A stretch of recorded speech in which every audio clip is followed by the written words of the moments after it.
El tema de la charla, como ha dicho Vicente, es el tema de si sabemos algo, la cuestión de si sabemos algo, la cuestión del conocimiento, por tanto.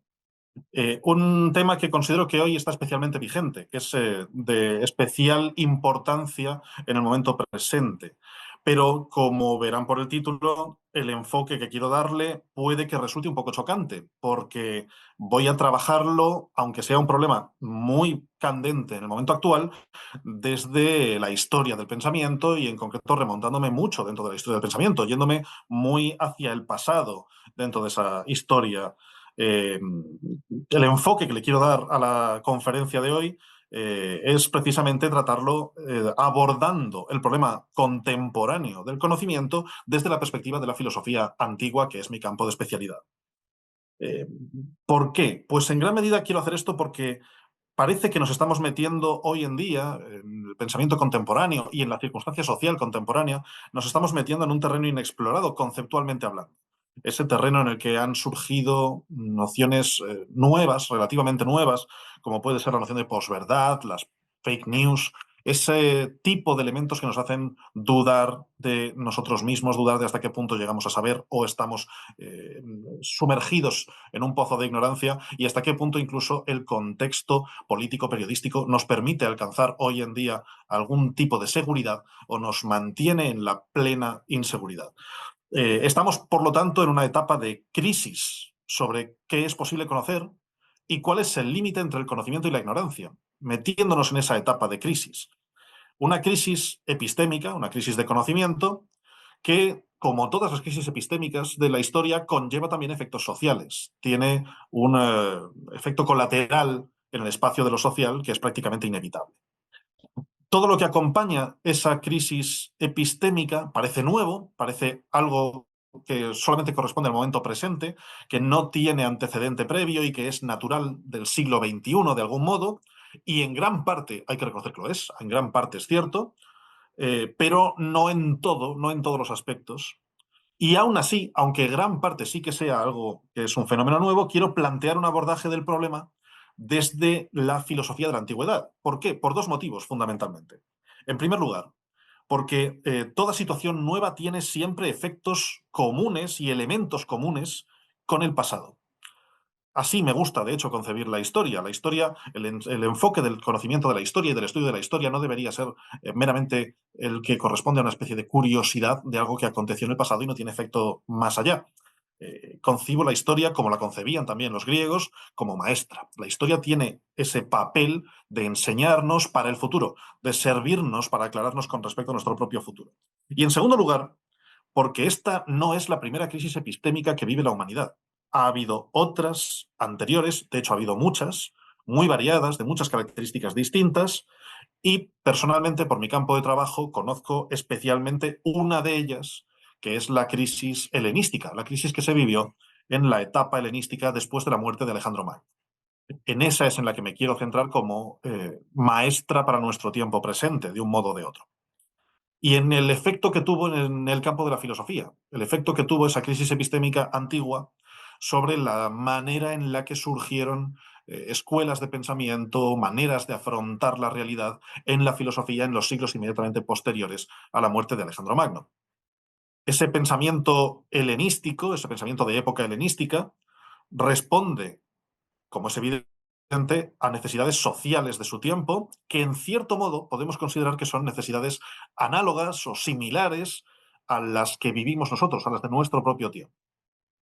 Por ese motivo, algunas de las escuelas helenísticas hoy están tan de moda. Por ese motivo, creo, es tan fácil hoy encontrar libros de filosofía helenística, libros directamente escritos por autores de época helenística o romana, o libros sobre esa forma de filosofía en todas las librerías a nivel nacional e internacional. Por eso es tan frecuente hoy encontrarnos podcasts sobre el tema, charlas sobre el tema. Eh, Sobre todo sobre estoicismo, es cierto, la posición que más ha alcanzado ese estatus de filosofía de moda dentro del momento actual es la filosofía estoica, autores como Marco Aurelio, como Epicteto, como Séneca, pero también en parte otra posición filosófica de la misma época, de época helenística, que sería la de Epicuro, el epicureísmo, A ambas les ha dado mucha importancia y a ambas también he querido yo recoger en mi trabajo esa importancia y conocerlas en profundidad. A ambas les he dedicado tiempo, artículos, libros, pero lo que quiero hacer hoy aquí es en concreto fijarme, atender a una que no está tan de moda, aunque quizá lo merecería, que es el escepticismo. A una que no está de moda, pero que creo que tiene mucho que decirnos a los ciudadanos del siglo XXI y que nos estaremos perdiendo mucha capacidad crítica formada en el pensamiento de la antigüedad si no atendemos a esa forma de pensar, al escepticismo antiguo. ¿Qué es el escepticismo antiguo? Es una posición filosófica que nace al inicio de época helenística, un poco tiempo después de la muerte de Alejandro Magno ya podemos encontrar figuras que son reconocidas por la tradición como figuras de esta forma de filosofía y que dura hasta muy entrada la época romana. Podríamos hablar aquí de dos figuras fundamentales de los que luego voy a hablar mínimamente, voy a mencionarlos muy rápidamente. El primero sería Pirrón de Elis, casi considerado como el fundador del escepticismo, aunque no tenga esta posición filosófica, un fundador en un sentido estricto. Pirrón era uno de los integrantes del ejército de Alejandro Magno en la campaña asiática y a la vuelta de esa campaña es cuando va a empezar a desarrollar su actividad filosófica. Y el último representante, también muy destacado, se llama Sexto Empírico, es ya de época romana, aunque escribe en griego, y tenemos la suerte, además, de que su obra se ha conservado hasta el presente y podemos leerla y conocerla en la actualidad. Algo que no es nada frecuente de autores de filosofía de este periodo. Es bastante escaso la cantidad total de material que conservamos en el presente. El nacimiento de esta posición filosófica, por lo tanto, responde a la inquietud generada por la crisis que se vive en la época. Es una posición filosófica que nace como intento de respuesta a esa crisis, a una crisis que tiene muchos aspectos distintos, pero que, digamos, el núcleo principal es de carácter político. Ocurre, después de la muerte de Alejandro, que se genera una gran crisis política por el fin de la independencia de la polis, la llamada caída de la polis griega, por el fin de la etapa en la que las ciudades griegas funcionaban como ciudades-estado, tenían una independencia política y podían organizar sus propios asuntos con plena legitimidad y sin tener que depender de otras entidades y otras instituciones. Eso que había sido la forma habitual de regirse políticamente por parte de los griegos en los últimos tiempos y que se había convertido ya en la que los griegos consideraban la forma de la política, la forma por defecto de la política, desaparece con el auge de la familia real macedonia, primero Filipo y después su hijo Alejandro. Aparece una nueva forma de regirse políticamente desconocida para los griegos de la época, de hecho políticamente considerada incluso bárbara, que es el imperio, la forma imperial.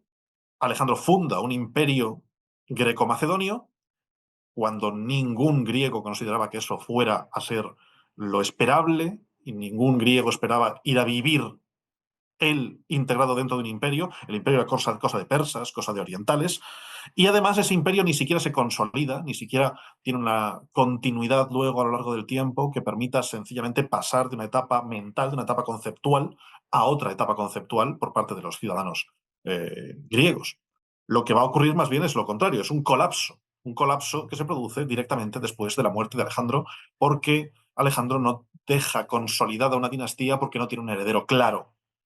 Y tras su muerte se produce, como es sabido, una fragmentación de su imperio en diversos reinos que van a enfrentarse entre ellos, una etapa, por lo tanto, de fragmentación en reinos enfrentados que va a provocar una mayor inseguridad y una mayor desubicación.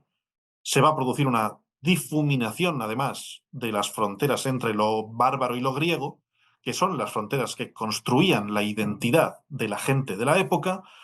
Ya no van a saber claramente quiénes son, si a ellos se habían definido por respeto a una serie de fronteras, a una serie de límites. Esos límites se están viniendo abajo y se están difuminando, y eso provoca una gran crisis de identidad colectiva por parte de la ciudadanía de la época. Una gran crisis de identidad que va a llevarles a no tener claro quiénes son, qué se espera de ellos y qué pueden ellos esperar del mundo.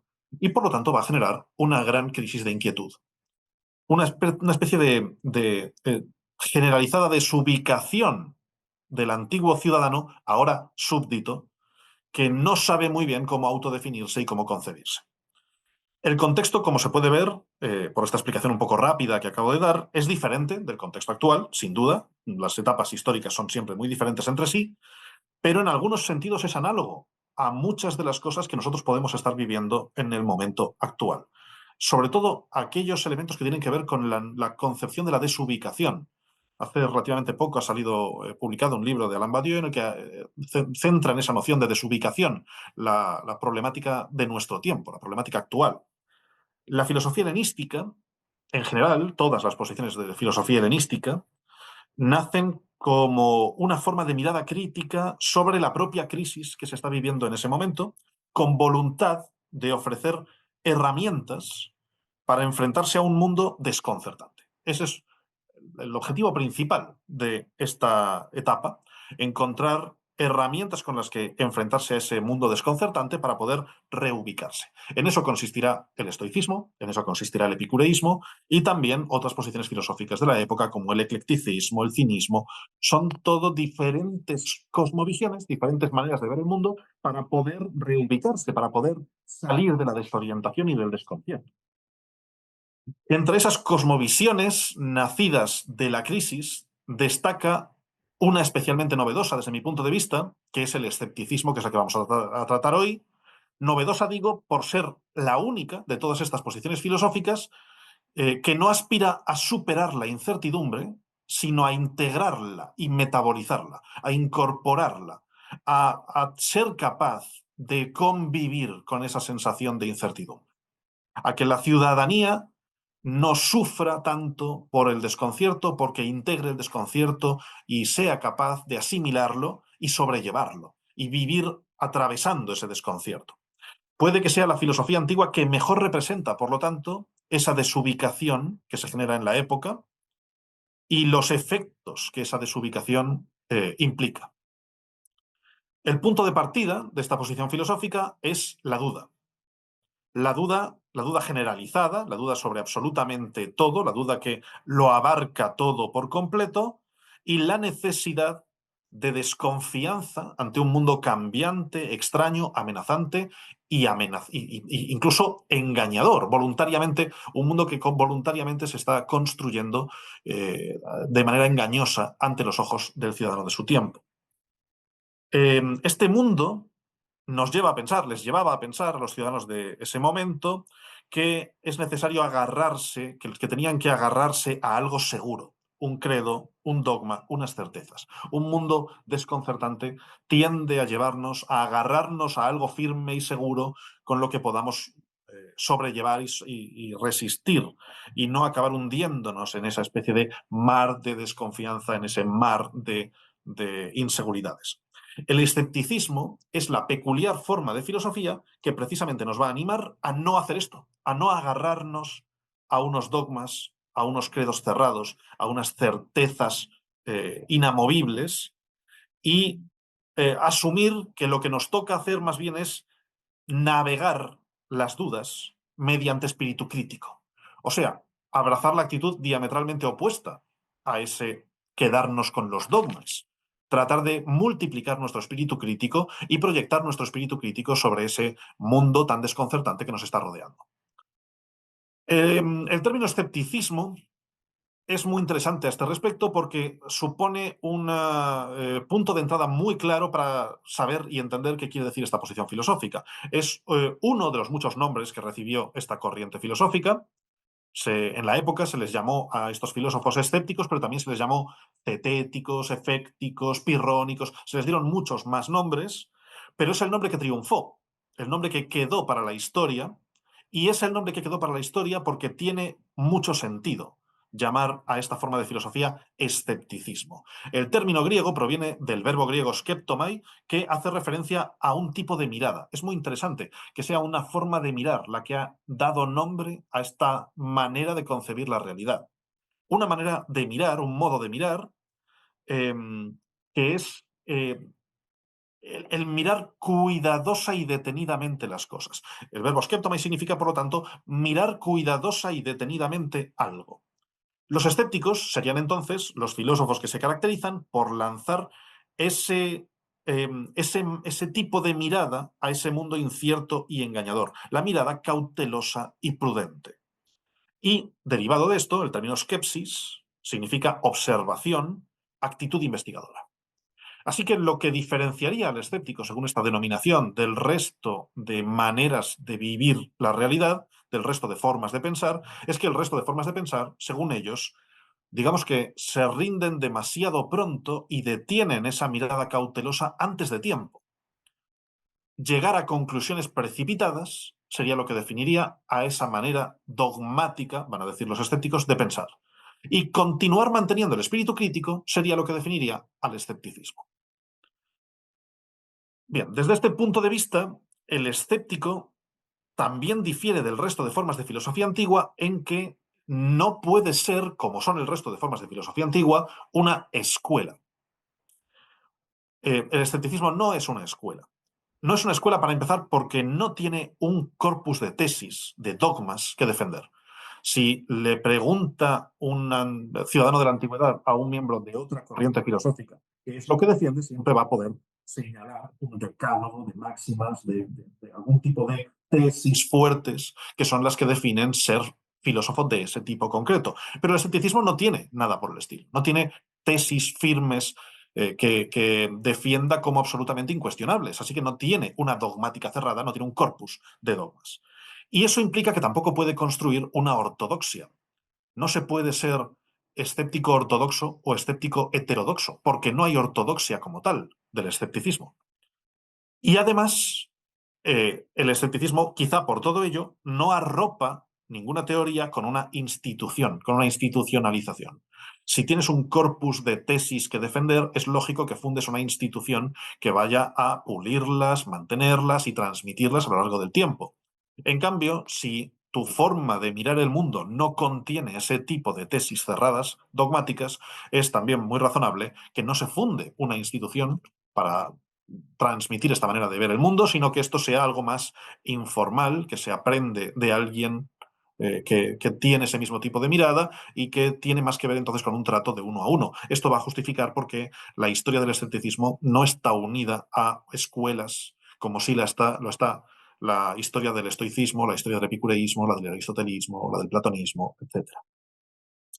No es una escuela ni una teoría, sino que entonces lo que tendremos que decir que es que el escepticismo es dos cosas, una actitud y una capacidad.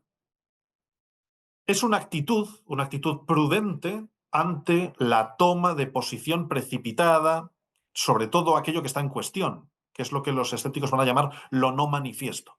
Una actitud prudente frente al peligro de esa toma de posición precipitada. Y es una capacidad crítica que consiste en saber enfrentar argumentos contra cualquier aspirante a dogma para mantenerlos siempre en duda. O sea, ser capaz de enfrentar argumentos que mantengan la posibilidad de dudar de cualquier cosa que alguien nos esté intentando decir que es absolutamente incuestionable, que no se puede llegar a dudar de ninguna manera. El escéptico, por eso, tiene que ser inevitablemente un experto argumentador. Para poder ser escéptico hay que aprender a argumentar. Aprender a argumentar ante cualquier posible dogma que a uno le vayan a presentar como incuestionable. Y por eso mismo, el escepticismo, en vez de ser un corpus de teorías, es más bien una batería de argumentaciones, una batería de maneras de argumentar para poder seguir manteniendo el derecho a la duda, el poder seguir manteniendo la necesidad de dudar de absolutamente cualquier cosa que a alguien se le esté intentando decir que no puede ponerla en cuestión. No solamente una batería de argumentaciones, sino también un saber cómo manejarlas, un saber cómo utilizar esas argumentaciones para producir el efecto que se quiere producir. ¿Cómo se usa un argumento escéptico? ¿Cómo se produce, cómo se maneja una argumentación de esta clase? Pues podríamos intentar analizarlo comparándolo con el modo de utilizar un argumento por parte de un sofista. Los sofistas son filósofos que tienen muy mala imagen, tradicionalmente hablando. Todos hemos oído hablar de ellos siempre como los malos de la película de la historia de la filosofía. Los sofistas son siempre alguien de los que se desconfía, pero cuando analizamos la manera de argumentar de los sofistas, lo que nos damos cuenta es de que es la manera en la que argumentamos todos. O sea, que nosotros hoy argumentamos cómo argumentan los sofistas, que es la manera en la que estamos acostumbrados a ver cómo se producen los argumentos en los medios de comunicación, en el espacio político, etcétera. ¿Cómo argumenta un sofista normalmente? Pues un sofista intenta emplear los argumentos de tal manera que gane la argumentación, gane la discusión. Se plantee la discusión como un conflicto y los argumentos se emplean para vencer en ese conflicto. Es la manera en la que argumentamos todos cada vez que discutimos con nuestra familia o discutimos con nuestros amigos o discutimos con nuestros rivales o con quien sea. Es nuestra manera corriente de emplear los argumentos. Si el escéptico argumentase de esta misma forma, si el filósofo escéptico argumentase empleando esa estrategia de tratar de utilizar su batería de argumentos para ganar las discusiones, fracasaría en sus intenciones. ¿Por qué? ¿A qué me refiero? Si el escéptico argumentase así y ganase la discusión que sostiene con quien sea, sacaría a su interlocutor de un dogma, sacaría a su interlocutor de la defensa de una tesis acrítica en la que estaba, pero solo para conducirlo a otro dogma de signo contrario. O sea, ganaría la discusión porque mientras que su interlocutor le está diciendo que sostiene una cosa, él le convencería de la contraria, pero lo que haría sería sacar del dogmatismo de esa posición para llevarlo a sostener un dogmatismo de signo opuesto pensando lo contrario de lo que se pensaba antes. Y nada se habría arreglado, nada habría cambiado. O sea, seguiría la situación siendo exactamente igual de dogmática que antes. La capacidad del escéptico, la capacidad crítica del escéptico antiguo, consiste en saber emplear los argumentos de tal manera que saque a quien le escucha o a quien lee sus libros de los dogmas en los que se encuentra sin meterlo en dogmas nuevos. ¿Cómo hacer algo por el estilo? Pues a través de una noción, de la noción de equilibrio persuasivo, que en griego se va a denominar con el término isosceneia, una suerte de equilibrio en la fuerza con la que nos convencen los argumentos que empleamos, equipolencia de peso entre ambos polos dentro de una argumentación. O sea, el objetivo va a ser no poder seguir creyendo ciegamente A, pero tampoco pasar a creer ciegamente B. Mantenerse en un equilibrio en el que ni se puede afirmar tajantemente A, ni se puede afirmar tajantemente B. Al no poder demostrar, al no poder, por lo tanto, depositar fe ciega ni en A ni en B, no queda más remedio que, diríamos, algo así como dejar la cuestión entre paréntesis. Eso es el objetivo final de la argumentación escéptica, dejar la cuestión entre paréntesis. Por lo tanto, reconocer nuestra ignorancia, como la reconocía Sócrates, admitir ese solo sé que no sé nada que planteaba Sócrates, y no llegar a alinearnos con una posición, pero tampoco con la posición contraria. Alcanzar el estado que ellos van a llamar suspensión del juicio. Epoge, suspensión del juicio. Suspensión del juicio, es decir, no juzgar. No juzgar todavía, no juzgar precipitadamente, no juzgar ni a favor ni en contra, dado que no tenemos motivos suficientes para decantarnos con total seguridad en una dirección, pero tampoco en la otra. Fijémonos en que, tal y como acabo de describir esta comparación entre la manera de argumentar de los sofistas y la manera de argumentar de los escépticos, el fin del sofista es ganar la discusión, el fin del escéptico es más bien algo así como empatar la discusión, igualarla, equilibrar la persuasión injustificada de la tesis que se sostenía con nueva persuasión de la tesis opuesta, pero sin llegar a superar con esa nueva persuasión la persuasión anterior, que la persuasión sea la misma en ambas direcciones. Este fin del equilibrio, este fin de mantener equilibradas ambas posiciones, en el fondo, si lo analizamos bien, no es tanto un fin como un medio por parte de los escépticos. El verdadero fin es el equilibrio que se obtiene al no haberse decantado sin motivo ni por A ni por B. Eso es la epoge como medio para alcanzar lo que ellos van a llamar ataraxia. La ataraxia es un término muy conocido, muy utilizado para hablar de esta forma de filosofía, porque es la que los epicúreos, sobre todo, también en parte aparece a veces empleada en textos de los estoicos, pero sobre todo los epicúreos, identifican con la felicidad. Y nuestra preocupación contemporánea sobre todo tiene que ver con eso, con alcanzar la felicidad. ¿Qué tenemos que hacer para ser felices? ¿Cómo llegar a ser felices? Eso es, digamos, lo que está incluso a la base de los libros de autoayuda contemporáneos. La manera en la que nos abordan ese tipo de textos es prometiéndonos caminos seguros para alcanzar la felicidad. Y uno de los caminos más reconocidos es ese camino de la ataraxia. Ataraxia significa ausencia de perturbación. Eh, Seremos felices, según esta tesis, si conseguimos alcanzar un estado de no perturbación. Si conseguimos que nada nos moleste, nada nos preocupe. Como es evidente, al mismo tiempo tengo que señalar que este objetivo de los escépticos es mucho más difícil que el de los sofistas. O sea, conseguir equilibrar por completo la fuerza persuasiva de todos los argumentos dentro de una discusión es mucho más difícil que ganar una discusión. El equilibrio es muy complicado de encontrar, de lograr y de mantener. ¿Cómo desarrollar entonces, por parte de los sofistas, lo que podríamos llamar una retórica del equilibrio? Una retórica de la no persuasividad, de la no persuasión. ¿Cómo construir una retórica que no anule la capacidad crítica del otro, la capacidad crítica del auditorio, sino que la potencie? ¿Cómo construir, por lo tanto, una manera de discurso que no nos vaya a llevar como ganado por el camino que quien pronuncia ese discurso quiere llevarnos, sino que nos vaya a incrementar nuestra capacidad para analizar críticamente la situación en la que nos encontramos y cómo nos enfrentamos ante una realidad que es confusa y problemática? Bien, pues el modo en el que van los filósofos de signo escéptico a tratar de construir esa retórica de la no persuasividad, depende de una estructura en sus estrategias, una estructura de las estrategias argumentativas del escéptico, que consistiría fundamentalmente en 4 pasos. El primer paso, ellos lo llaman la oposición de razones. El primer paso es la contraposición, por lo tanto, de los argumentos. Oposición de razones, ¿qué quiere decir esto? Eh, si estamos intentando conseguir que en cualquier discusión no se acabe en un resultado dogmático cerrado en el que alguien considera haber alcanzado la verdad, el objetivo pasa, en primer lugar, por encontrar argumentos que equilibren ese intento dogmático de quedarse en una posición cerrada. O sea, equilibrar la argumentación oponiendo razones de signo opuesto a lo que nuestro interlocutor sostenía. Esto va a hacer, este primer paso, ya es importante señalarlo, va a hacer que los filósofos escépticos en general caigan mal.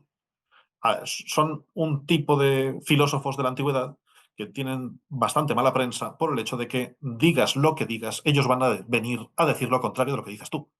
Son, digamos, habituales del llevar la contraria a cualquiera, en cualquier situación y sobre cualquier tema. Y eso no les granjeará precisamente simpatía. Lo van a hacer por un motivo concreto, ese primer paso, porque es esencial para conseguir el segundo paso, que es el equilibrio de la fuerza persuasiva. Necesitas que haya siempre una polaridad entre dos razones opuestas sobre el tema que sea, para que se pueda generar ese equilibrio, ese equilibrio. Es necesario de alguna forma, si esto fuera una balanza, que haya dos platillos para que la balanza pueda quedar equilibrada. Si no, inevitablemente quedará desequilibrada. Así que el segundo paso será argumentar de tal manera que esa oposición que se ha construido quede siempre equilibrada. El tercer paso es hasta cierto punto automático. Si queda equilibrada la fuerza de la capacidad persuasiva de los dos tipos de argumentos, de los dos polos argumentativos, y soy, como espero ser, una persona racional, si no tengo motivos racionales para decantarme por el primer polo, ni tampoco por el segundo polo, no me quedará más remedio que suspender el juicio, que no juzgar, que no decantarme racionalmente hablando.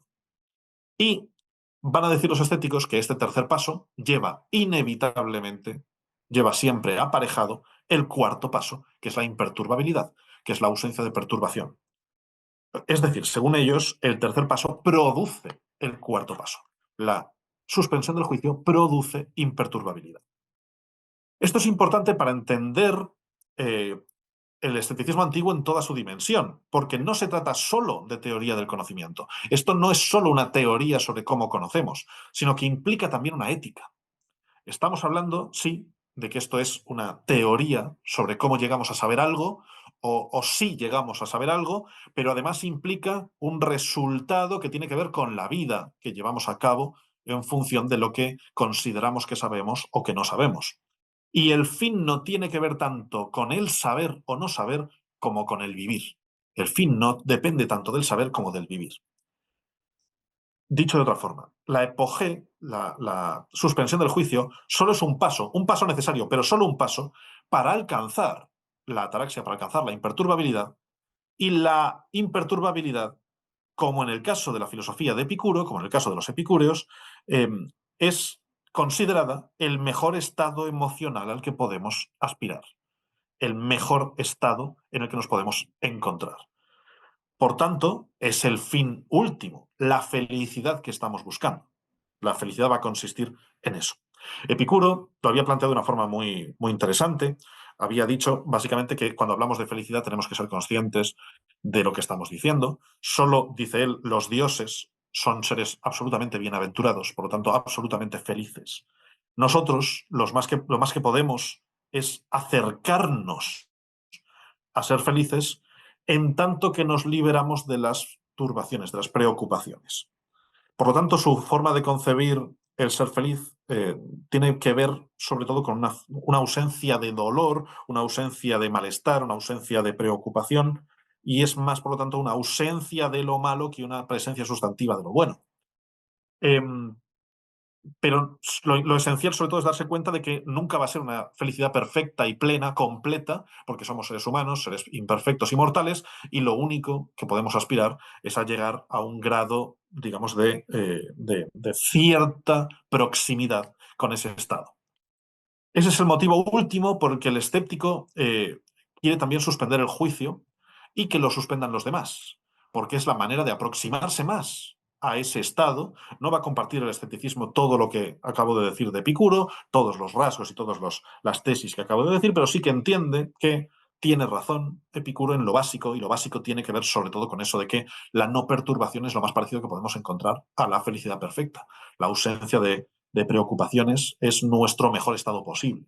Así que hay que tratar de fomentar, según los filósofos escépticos, tanto en uno mismo como en los demás, tratar de fomentar ese estado, ese, ese momento de no tener que preocuparnos.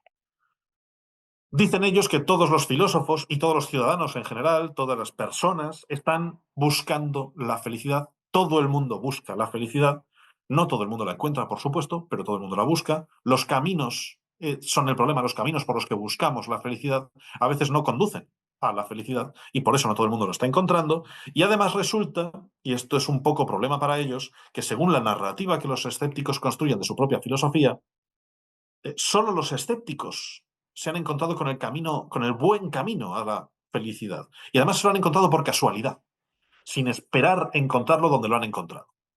Para explicar esto, comparan lo que les ha pasado con una anécdota que se contaba en la antigüedad sobre un pintor antiguo, un pintor helenístico antiguo que se llamaba Apeles, el pintor Apeles. Se contaba en la antigüedad que en un momento concreto a este pintor le habían encargado pintar un gran mural representando una batalla.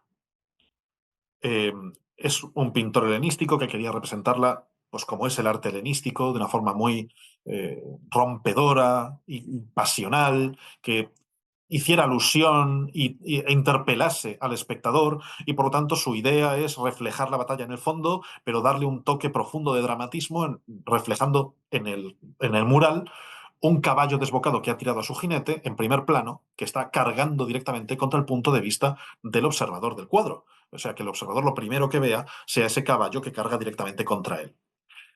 Apenas había terminado de pintar ya todo el fondo con detalle, toda la representación de la batalla, había terminado de representar ese caballo del primer plano y solamente le faltaba culminar el cuadro con un gran último efecto, un efecto dramático y impactante para el espectador, que fuera que justo en el punto de visión del espectador, el punto por donde se empieza a mirar el cuadro, estuviera situada la boca del caballo y de la boca del caballo saliera un espumarajo de baba dramáticamente representado de una forma muy impactante. Había terminado todo lo demás y le faltaba solo representar ese espumarajo en la boca del caballo, lo intentaba y no lo conseguía. En la época se pintaba, tengo que explicar que en la época, la pintura griega, se pintaba con pincel, igual que se pinta hoy en día, pero para mezclar los pigmentos, en vez de una paleta de madera como se utiliza hoy, se empleaba la esponja de mar, que además servía para limpiar el pincel entre pigmentos. Estaban utilizando diferentes tonos de blanco para representar ese último toque dramático del cuadro. Mezclaba sobre la esponja distintos pigmentos y trataba de representarlo, y no le salía como él quería. Así que volvía a empezar, volvía a mezclar, volvía a intentar pintarlo y volvía a no salirle, volvía a empezar, volvía a intentarlo y volvía a no salirle, una vez y otra vez y otra vez y otra vez, hasta que llega un punto en el que este pintor se desespera, renuncia, pierde la esperanza de ser capaz de terminar el cuadro con ese último gran toque, y considera que sin eso el cuadro no merece la pena. Así que se desespera, tira el pincel al suelo, tira la esponja contra el cuadro y se va a marchar.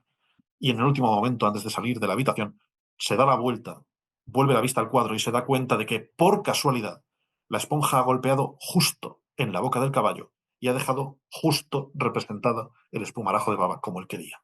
Y el cuadro está terminado. Bien, pues esta anécdota que se contaba en la antigüedad, los escépticos dirán que lo que les ha pasado a ellos es justo eso, nos ha pasado justo eso mismo que le pasó a este pintor. Solo que los términos son ligeramente diferentes. Estábamos intentando, el cuadro que estábamos intentando completar es la construcción de una posición filosófica que permitiese ser felices, alcanzar la felicidad. Estábamos intentando lograr encontrar el camino para ser felices. Y como todo el mundo, considerábamos que para ser felices teníamos que encontrar seguridades, teníamos que encontrar certezas, teníamos que encontrar tesis firmes que pudiéramos agarrarnos a ellas para ser felices.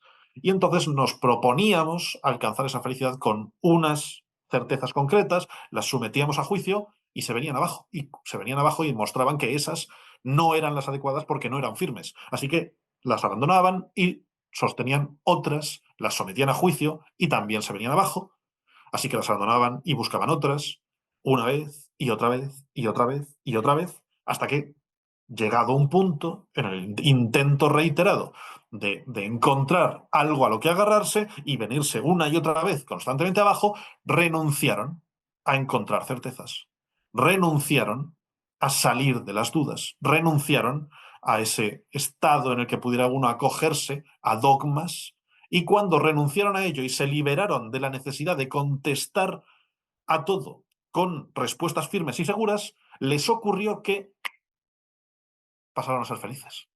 Se hicieron felices, se encontraron con la felicidad. Y eso era inesperado porque nadie pensaba encontrar la felicidad en esa renuncia.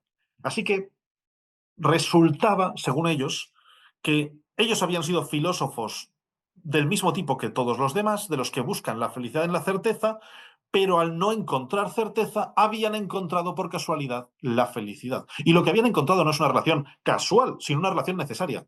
El renunciar a la certeza produce siempre, según ellos, felicidad. Así que fijémonos en que esto supone, por parte de esta clase de filósofos, una idea de felicidad muy peculiar, una idea de felicidad como renuncia a la necesidad de tener siempre respuestas para todo. Una idea de felicidad como renuncia a las convicciones firmes y a la absoluta seguridad, y como renuncia a mostrarse sabio, como renuncia a aparentar plenamente sabiduría. Esto es, por lo tanto, en cierto sentido, el solo sé que no sé nada socrático, llevado a la categoría de máxima ético-vital, pero sin renunciar a la mirada crítica. O sea, una manera de asumir que somos ignorantes, pero no quedarse en la mera ignorancia. No es una cuestión sencillamente de decir, somos ignorantes, ¿qué se le va a hacer? Olvidémonos de todo lo demás y no hagamos nada más, sino no quedarse en la mera ignorancia, sino tomando conciencia de nuestro límite epistémico. La cuestión va a ser fundamentalmente esa, tomar conciencia de que somos seres limitados en el alcance de nuestro conocimiento y que no lo sabemos todo, que no tenemos respuesta para todo y que no está mal que no tengamos respuesta, que no tiene nada de malo no tener respuesta. Por lo tanto, digamos que aquí lo que nos vamos a encontrar es que el pensamiento crítico que los cínicos están intentando llevar adelante, el pensamiento crítico es concebido fundamentalmente como autocrítica, que quizá parece que no debería yo señalar esto ahora con muchísimo énfasis porque es lo normal, pero realmente no es lo normal. Realmente solemos tender más bien a pensar que eso de pensar críticamente, que siempre deseamos todos ser pensadores críticos y tener mucha conciencia crítica, lo concebimos normalmente como pensar críticamente implica eh, aumentar nuestra capacidad para detectar cuando nos están intentando engañar. O sea, pensar críticamente lo concebimos como mejorar nuestra capacidad para determinar que los demás se equivocan, que los demás nos engañan y que los demás no saben. Fijémonos en que aquí los escépticos antiguos lo que proponían no era eso, era emplear el pensamiento crítico para darnos cuenta de que el problema no es nuclearmente que los demás se equivoquen, los demás nos engañen, los demás no sepan, sino que nosotros mismos nos equivocamos, nos autoengañamos y no sabemos. Y ser, por lo tanto, críticos para ellos quiere decir ser autocríticos, ser críticos con nuestra capacidad para alcanzar certezas y ser críticos con nuestra tendencia a creernos que las hemos alcanzado. Esto, que es muy impactante para la propia época antigua y es muy novedoso, el único antecedente que podríamos decir antes de la época helenística que podemos encontrar con absoluta claridad es Sócrates, habría quizá algunos otros, pero fundamentalmente Sócrates. Esto es expresado por los escépticos de una forma tan radical que lo primero que va a empezar a surgir como oposición a esta forma de entender el pensamiento crítico escéptico es la cuestión de si esto es compatible con la vida, si el escéptico puede vivir, si el escepticismo es compatible con la vida. ¿Se puede vivir de este modo? ¿Es posible vivir no abrazando ninguna clase de seguridad, certeza absoluta? Una pregunta que es tan antigua como el escepticismo mismo. En el mismo momento en que empieza a surgir esta tendencia, ya surge como pregunta y como casi objeción contra esta clase de filósofos. Se planteaba desde el origen a través de anécdotas y de reflexiones sobre los primeros escépticos. Se le dio en época antigua el nombre a esto de cuestión de la apraxia. Apraxia, que significa imposibilidad para la práctica, la apracticidad, la imposibilidad para practicar esta manera de pensar, para llevarlo a la práctica. O sea, es una forma de decir, esto está muy bien, pero solo es una teoría. No hay manera de vivir como esta teoría indica. Esta objeción insiste o supone que ningún verdadero escéptico puede llegar a actuar de manera concordante con su propio escepticismo. No hay nadie que pueda vivir escépticamente con sentido. Y decía, esto se va a transmitir sobre todo en anécdotas. Anécdotas que muy probablemente fueron inventadas en la antigüedad, anécdotas que no les ocurrieron a los primeros filósofos escépticos. Es muy difícil demostrar que no ocurrieron realmente, pero también sería imposible demostrar que sí ocurrieron y tienen toda la pinta de ser anécdotas falsas. Hay muchos motivos para considerarlas falsas. Una de las más conocidas es la que se atribuye al primer escéptico, al considerado como primer escéptico de la tradición, del que ya hemos hablado, Pirrón de Elis, ese integrante de la campaña asiática de Alejandro Magno, que luego a la vuelta practica una filosofía que más o menos es el primer antecedente claro de esta manera de pensar.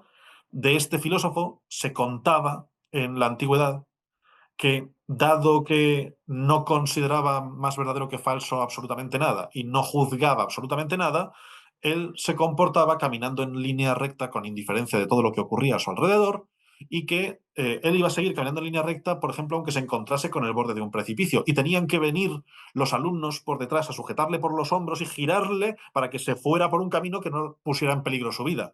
Bueno, esta anécdota es manifiestamente poco verosímil, para empezar por el hecho de que Pirrón vivió 90 años. Y si hubiera vivido de esa manera, no creo que hubiera alcanzado una edad semejante. Pero además es que hay anécdotas opuestas, quizá igual de falsas, pero opuestas, construidas por la posición filosófica contraria. O sea, está claro que esta anécdota la han construido antiescépticos, queriendo decir, este señor que nos habla de no juzgar absolutamente nada, no puede vivir no juzgando porque la manera de actuar sería absurda, es un modo de actuación absurdo, y hay anécdotas opuestas en las que se nos dice que no hacía eso, que Pirrón lo que hacía era básicamente era algo muy normal. Por ejemplo, hay una en la que se nos relata que caminando un día, se metió sin darse cuenta en un campo custodiado por perros guardianes que le persiguieron y se subió corriendo a un árbol. Y cuando el dueño de los perros llega y le ve, le dice, pero tú no eres Pirrón el imperturbable y el escéptico, ¿por qué te has subido al árbol? O sea, hay una forma como de crítica, pero un mostrar por parte de la anécdota que Pirrón actúa como cualquiera de nosotros. Cualquiera de nosotros que se ve perseguido por perros se sube al árbol, evidentemente. No actúa con indiferencia, con un comportamiento fuera de lo normal.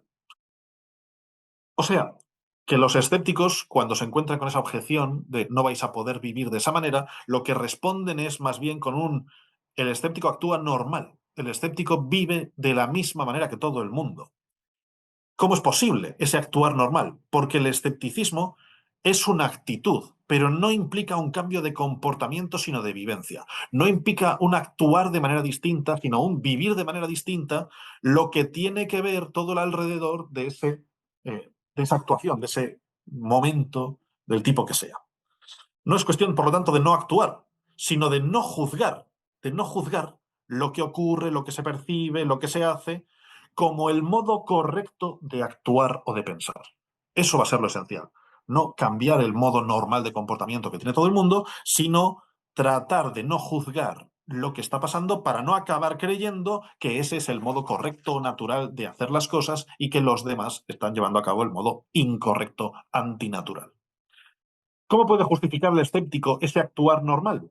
Pues lo va a justificar a través de la noción de criterio, que también creo que es una noción que hoy en día es necesario recuperar y volver a poner en primera plana y que volvamos a hablar del hecho de tener o no tener criterio y lo volvamos a situar en un primer plano destacado. La cuestión del criterio, el escéptico la va a plantear empezando por distinguir el hecho de que hay dos tipos de criterio diferentes, hay dos clases de criterio. El sexto empírico, ese gran compilador final del escepticismo, ese gran último autor que escribe obras que han llegado hasta nosotros, escribe en una obra suya que se llama Esbozos Pirrónicos, escribe que hay dos clases de criterios distintos. En primer lugar está el criterio de verdad y en segundo lugar el criterio de acción. El criterio de verdad, el criterio también podemos decir el criterio de conocimiento, llamarlo criterio de conocimiento, es el que el escéptico no admite. No es que lo niegue, no es que diga es imposible alcanzar un criterio de verdad, porque eso ya sería una afirmación dogmática eh, y se pasaría del límite que el propio escéptico quiere marcarse. Pero rechaza los criterios que le proponen las demás escuelas filosóficas. Cada vez que alguna otra escuela filosófica dice he encontrado la herramienta con la que absolutamente seguro poder estar firme, poder quedar absolutamente seguro de que lo que consideramos verdadero es verdadero y lo que consideramos falso es falso, el escéptico va a encontrar modos de expresar que sigue habiendo margen para la duda, incluso empleando ese tipo de herramientas. En cambio, el segundo criterio, el criterio de acción, el criterio práctico, el que tiene que ver no con el determinar si algo es verdadero o falso, sino con el decidir si voy a hacer o no voy a hacer algo, ese, el escéptico, considera que sí que puede alcanzarse. Hay muchos criterios de acción distintos. Uno puede encontrarse con un criterio de acción que tenga que ver, por ejemplo, con una noción fuerte de virtud o con la experiencia de las máximas morales dentro de mí y la sorpresa de encontrarme con que hay máximas morales dentro de mí. Puede haber criterios de acción que tengan que ver con el placer o el displacer o con la utilidad, criterios utilitaristas.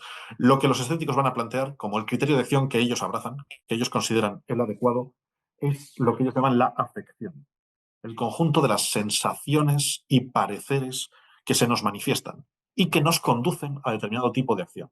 Pongamos un ejemplo muy tonto, pero creo que es un ejemplo muy claro, que puede servir muy bien para entender esto. Si de repente tengo sed, según el escéptico, como la sed se me da como llevándome a beber, lo que tengo que hacer como respuesta ante el fenómeno de la sed es beber, que es básicamente lo que hace todo el mundo. ¿Qué es lo que no tengo que hacer?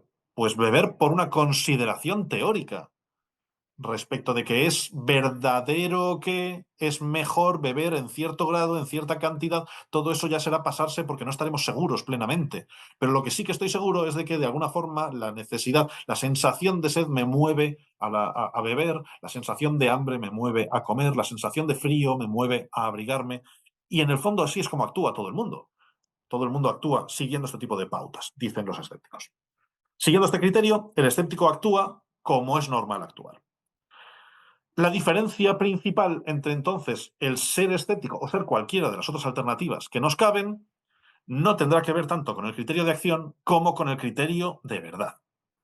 Admitir un criterio de verdad sería afirmar que podemos saber cómo son las cosas naturalmente. No admitirlo nos limita a afirmar que podemos saber cómo nos parecen, pero no cómo son por naturaleza. Y esa es, digamos, lo esencial para el escéptico. Ser conscientes de que solo podemos llegar a conocer cómo nos parecen las cosas, pero no cómo son naturalmente. Y con esto llegamos a la noción de naturaleza, que es, me parece, una de las nociones clave del escepticismo. El escepticismo no niega que hay una naturaleza objetiva e independiente a nosotros, pero niega que podamos conocerla sin ningún margen de error, con seguridad absoluta y plena. Así, la noción de naturaleza actúa como límite para el escepticismo.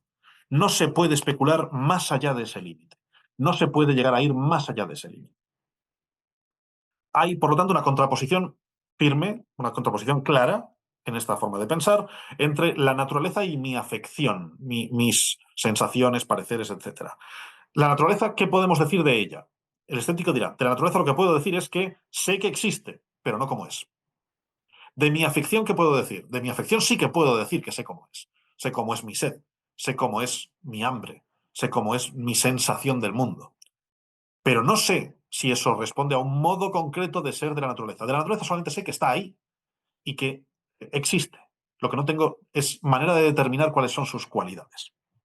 Si trato de asegurar que la naturaleza es de un modo o de otro, me paso de la raya y me convierto en un dogmático. Si trato de asegurar que sé que la naturaleza es X, me estoy convirtiendo en un dogmático de X.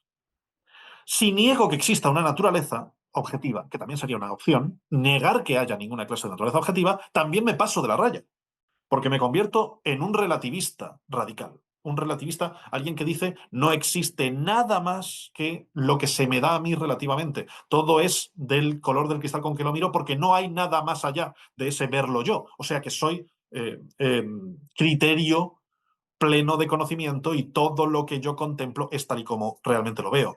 Ese sería, en el fondo, la posición del relativismo y el escéptico no está de acuerdo porque lo considera una forma de dogmatismo, rara, fuera de lo habitual, pero otra forma de dogmatismo, una suerte de dogmatismo negativo.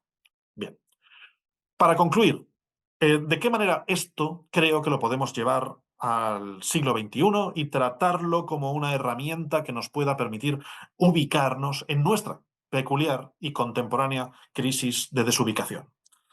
En el siglo XXI creo que esta cuestión que acabamos de mencionar es bastante similar, tal y como se está planteando en el día a día, pero se está tornando, a diferencia de cómo se planteaba en la antigüedad, se está tornando menos epistemológica y más volitiva. Quiero decir, se está tornando menos algo que tiene que ver con la cuestión de cómo conocemos y cuánto conocemos y cada vez más tiene que ver con la voluntad, con el campo de la voluntad. Ahí es donde aparece esa noción de posverdad que ha tenido tantísimo peso en los últimos tiempos. La palabra posverdad surge, tiene un auge radical, repentino, alrededor del año 2016, en el que de prácticamente no ser conocida y que ninguno de nosotros la hubiera oído mencionar, pasemos rápidamente a todos haber oído hablar de la posverdad con muchísimo reiteración en los medios de comunicación, en el campo de la política, en el campo del periodismo. ¿En qué consiste esa noción repentina del siglo XXI de la posverdad? Posverdad es, de algún modo, o la trata, el filósofo que más la ha trabajado, que es Lee McIntyre, la trata como el hecho de considerar que la verdad coincide con mis deseos. O sea, posverdad no es lo mismo que engaño. Posverdad no es lo mismo que mentira. El postruista, que es como este filósofo, siguiendo la palabra anglosajona post-truth, plantea que llamemos al defensor de la posverdad, el postruista no es un mero engañador. El postruista está más allá del mero engaño, porque es que de verdad considera que la verdad coincide con lo que son sus deseos. O sea, posverdad sería el hecho de creer A porque considero que A es verdadero, pero considerar que A es verdadero porque quiero que sea verdadero. Y entonces, como considero que es verdadero porque quiero que sea verdadero, solo voy a admitir aquello que apoye su verdad. Voy a forzar ese sesgo de confirmación, voy a abrazar por completo un criterio volitivo de verdad en el que voy a dar por válidas todas las noticias que me encuentro, por ejemplo, en los medios de comunicación, que dicen que tengo razón cuando creo A, y voy a obviar todas las que no lo apoyen, todas las que digan lo contrario. ¿Por qué haré algo por el estilo si soy un postruista? Pues porque consideraré directamente que, por supuesto, hay una naturaleza, pero la naturaleza coincide con mi voluntad.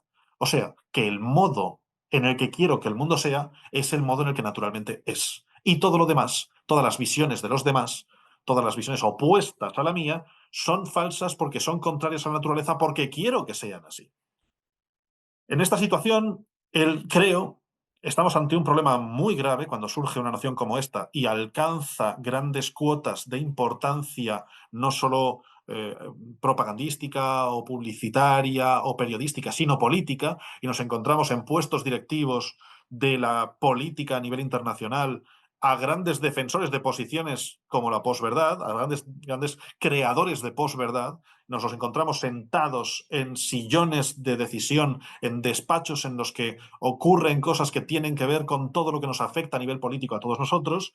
En esta situación, creo, otras posiciones filosóficas muy difícilmente nos van a ayudar a salir del atolladero en el que nos estamos metiendo. El relativismo es difícil que suponga un apoyo contra el postruismo, porque más bien incluso tenderá a apoyarlo en cierto sentido y a fundamentarlo. Va a darle razones al postruista si se le dice todo es absolutamente relativo, pero es relativo a ti, y entonces no tienes más que tener en cuenta lo que tú consideras verdadero para conocer qué es lo verdadero, se le está dando motivos para quedarse en esa posverdad. Y el dogmatismo creo que tampoco va a ayudar mucho. Los dogmatismos clásicos, las maneras clásicas dogmáticas de afrontar la relación con el mundo, tampoco van a ser grandes apoyos y grandes respuestas al atolladero en el que nos estamos metiendo. Porque una posición dogmática, una creencia firme, cerrada, no razonada, lo que nos va a dar como resultado también tiene que ver con la voluntad. O sea, al fin y al cabo, el dogmático cree lo que cree porque es lo que quiere creer. Creo que solo el escepticismo puede ayudar, solo el escepticismo, solo el recuperar este enfoque que he planteado en esta hora de charla va a servir realmente de ayuda, porque solo el escepticismo nos va a enfrentar con nosotros mismos y nos va a tratar de mostrar que somos imperfectos en nuestra manera de afrontar la relación con la verdad y que hay mucho más que no sabemos que sabemos, y no porque sea relativo a nosotros el saber, sino porque hay una naturaleza que es objetiva, pero no la conocemos, pero no sabemos cómo es. Por eso creo que tiene sentido plantear, por supuesto puedo estarme equivocando, pero creo que tiene sentido plantear que una de las herramientas para poder enfrentarnos a la situación contemporánea que tiene que ver con este problema, eh, tiene que ser abrazar ciertas máximas escépticas de las que yo voy a proponer aquí cuatro, podrían ser más, podrían ser menos, podrían ser otras diferentes de las que voy a proponer. Voy a cerrar la conferencia con esta propuesta de cuatro máximas.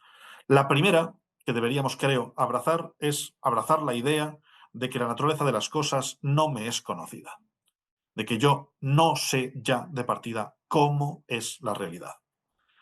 En segundo lugar, creo que también tendríamos que abrazar la idea de que yo no la conozca no me permite ignorar su existencia. Que yo no sepa cómo la realidad es, cómo es la naturaleza, no me permite ignorar el hecho de que hay un modo natural de ser. Más bien al contrario, me llamará a tratar de intentar averiguar cómo es. En tercer lugar, que no hay motivo para que esa naturaleza sea como yo quiero que sea. No hay ningún motivo para que yo tenga que pensar que el mundo va a cumplir mis deseos y a comportarse como me gustaría que se comportase y a ser verdad lo que yo quiero que sea verdad. Puede que el mundo me decepcione muy profundamente, de hecho es altamente probable que eso pase.